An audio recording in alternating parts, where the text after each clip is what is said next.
comment faire pour avoir une vie de prière après une maternité lorsque nous sommes dans une charge de gérer le bébé, les nuits blanches et la maison. Alors, mesdames, pas de panique, pas d'inquiétude. Et je vais vous donner 3 astuces qui pourraient vous aider à maintenir votre vie de prière. Bonjour, bienvenue sur la plateforme de DK Ministry. Aujourd'hui, je viens répondre aux questions de certaines femmes concernant la vie de prière après un accouchement. Comment faire pour pouvoir avoir une vie de prière sans culpabilité après un accouchement face aux multiples occupations, les nuits blanches, le bébé qui pleure, la gestion de la famille, le mari, les enfants, tous ceux qui en ont eu avant. Alors, je viens vous donner 3 astuces que vous pouvez mettre en place pour pouvoir continuer à avoir une vie de prière malgré toutes ces occupations. Alors, le premier point, c'est de pouvoir mettre la Bible audio. Parce que j'ai une mère qui m'a dit « Je n'ai plus ce temps de méditation de la parole ». Alors, tu peux mettre la Bible audio pendant que tu es en train de faire ton ménage, pendant que tu es en train de t'occuper du bébé, pendant que tu es en train de faire différentes tâches, tu peux mettre ta Bible audio. Et en mettant la Bible audio, ces informations vont rester dans ta tête parce que lorsque la Bible sera en train de passer, et tu seras en train, toi, de mettre des images à cette voix que tu es en train d'écouter, à ce que la Bible est en train de dire. Et je vous assure que ça reste dans la mémoire, ça reste dans notre tête. Et comme on le sait bien, méditer, c'est pouvoir ressasser ce que nous avons lu, c'est pouvoir réfléchir à ce sujet. Donc, une fois que vous allez arrêter la Bible audio, que vous êtes en train de faire vos différentes tâches, vous avez la possibilité de ressasser, de vous ramener dans votre tête, de pouvoir méditer ce que vous avez entendu. Et vous pouvez le faire à n'importe quel moment de la journée, pendant vos diverses activités. Et si, pour celles qui se font aider par leur mari ou par quelqu'un qui vient chez vous aider, vous avez ce petit temps de répit pour vous et que vous n'êtes pas fatigué, alors vous pouvez aussi profiter d'avoir ce petit temps pour vous. Et le deuxième point, c'est de pouvoir mettre des louanges à la maison, mettre de la musique et de pouvoir louer et adorer pendant que vous êtes en train de faire vos tâches. Il ne faut pas seulement rester bloqué sur un temps où on se met à part.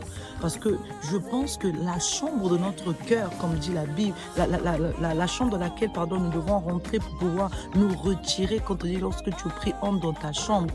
Moi, je pense que c'est notre cœur, c'est l'intérieur de nous. C'est cette chambre-là que nous devons prendre soin. C'est cette chambre-là que nous devons chérir. Donc, pendant la louange, vous êtes en train pendant qu'il y a la musique, vous êtes en train de louer et adorer le Seigneur, parce que au travers de vos différentes tâches, vous pouvez voir en cela des actions de grâce, des moments de louer. Vous avez votre bébé dans les mains. Lorsque vous connaissez le témoignage que vous avez pour pouvoir obtenir cet enfant, avec cette musique qui passe, une prière peut monter dans votre cœur. Vous regardez, vous rendez grâce à Dieu pour cet enfant, pour cette grossesse qui a été difficile, mais qui au final, Dieu vous a donné la victoire parce que cet enfant est dans vos bras. Donc pendant que cette musique est en train de passer, vous chantez ce chant qui passe et vous êtes en train d'élever la prière à Dieu, en train de lui rendre grâce pour ses bontés, pour ses bienfaits. Vous pouvez regarder vos enfants, vous regardez votre mari, vous êtes assise en train de faire le ménage. Vous rendez grâce à Dieu de ce que d'autres femmes sont en train d'attendre le mariage, mais vous y êtes. Lorsque vous voyez comment autour de vous, il y a plusieurs choses qui peuvent vous emmener à rendre grâce à Dieu. Pas seulement rester dans un coin, mais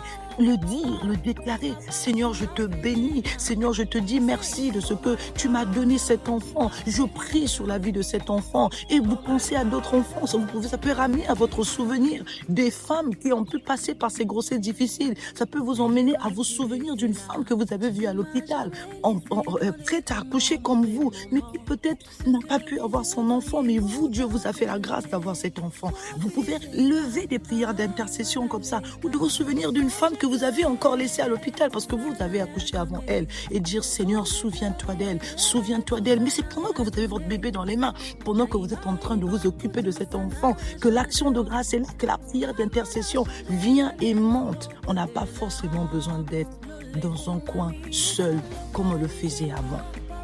Parce que nous devons apprendre à avoir cette vie au quotidien. Même dans le tourment, même dans cette charge, même dans ce bruit, même comment je peux dire, dans ce vacarme de notre vie, on peut trouver un temps pour rendre grâce, pour bénir le Seigneur, pour pouvoir l'élever. Et le troisième point, c'est la prière la nuit. Nous savons très bien que les bébés sont bien réveillés. Au bout de 4 heures, ils se réveillent. Pour ceux qui sont au sein, parfois c'est chaque 3 heures qu'ils se réveillent. Quand on a un enfant gourmand, parfois chaque 2 heures, ils se réveillent. Mais en ce moment-là, vous pouvez commencer à prier. Moi, quand j'ai eu mes enfants, quand j'ai eu mon fils, mon aîné, lorsqu'il se réveillait, quand je me réveillais la nuit pour lui donner le sein, j'étais en train de prier en ce moment-là.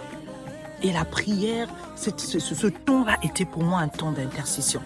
Lorsque tu es en train de donner le biberon à ton enfant, lorsque tu es en train de s'occuper de ton enfant dans la nuit, jusqu'au moment où cet enfant va dormir, mais ma soeur, ne sois pas dans un état de fatigue, mais lève-toi, dis-toi que c'est ton rendez-vous avec Dieu. Tu prends ton enfant dans les bras, vous êtes là en train de prier. Seigneur, je te bénis, des prières d'intercession. Tu pries, tu déclares. Ton enfant est en train de dormir, baigné par les prières de maman, baigné par l'adoration.